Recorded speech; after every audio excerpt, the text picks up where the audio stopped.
Assalamualaikum teman-teman. Halo, apa kabar? Bagaimana keadaan kalian? Semoga kalian tetap sehat dan tentunya semangat.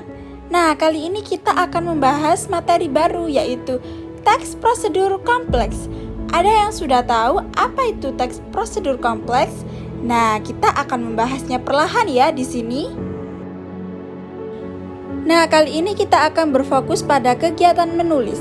Perlu diketahui, menulis sendiri ialah keterampilan seseorang untuk menyampaikan, mengomunikasikan, serta mengekspresikan kreativitas dan mencipta dalam beragam genre teks tertulis dengan cara yang efektif dan dapat dipahami serta diminati oleh pembaca.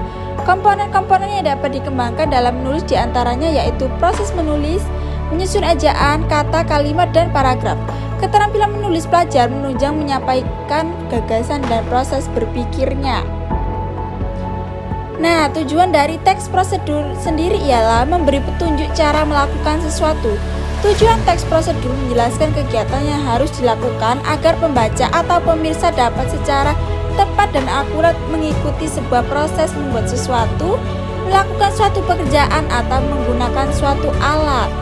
Begitu. Selanjutnya, membandingkan teks prosedur sederhana dan juga kompleks.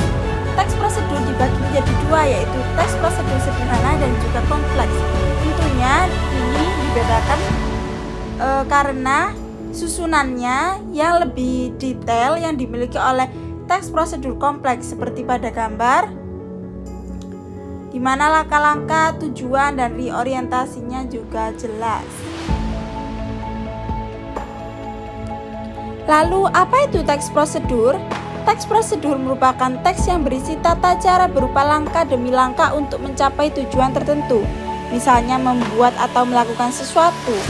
Biasanya teks prosedur mengandung cara, tips, atau tutorial melakukan sesuatu ataupun membuat sesuatu. Nah, teks prosedur kompleks sendiri ialah teks yang menjelaskan langkah-langkah atau tahapan-tahapan dalam melakukan suatu hal, baik melakukan suatu aktivitas tertentu ataupun membuat sesuatu yang penyajiannya dilakukan dengan runtut atau urut secara mendetail. Teks prosedur kompleks memiliki struktur, yaitu pengantar umum atau tujuan, alat dan bahan, langkah-langkah, serta penutup yang bersifat opsional atau boleh ada atau boleh tidak ada. Selanjutnya ada ciri kebahasaan teks prosedur kompleks. Yang pertama yaitu menggunakan kalimat perintah, karena pada teks prosedur pembaca berfokus untuk melakukan suatu kegiatan. Kemudian menggunakan saran dan larangan.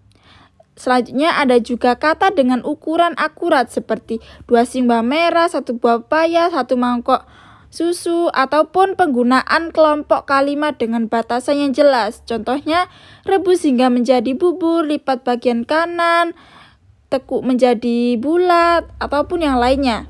Kemudian ada penggunaan kata hubung atau konjungsi yang menyatakan waktu seperti kemudian, setelah itu, lalu, dan selanjutnya. Selanjutnya ada penggunaan verba material dan tingkah laku. Kata kerja material mengacu pada tindakan fisik, sedangkan verba tingkah laku merupakan tindakan yang dilakukan dengan ungkapan. Dan yang terakhir ada partisipan manusia seperti pada layar. Selanjutnya ada contoh teks prosedur. Di sana dapat diamati yaitu cara membuat kue nagasari yang mana dijelaskan secara detail mulai dari tujuan, bahan, dan alat serta langkah-langkah pembuatannya.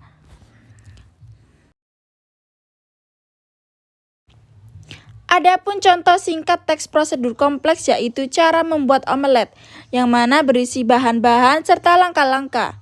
Nah, teks ini disebut teks prosedur kompleks karena diceritakan atau digambarkan secara detail.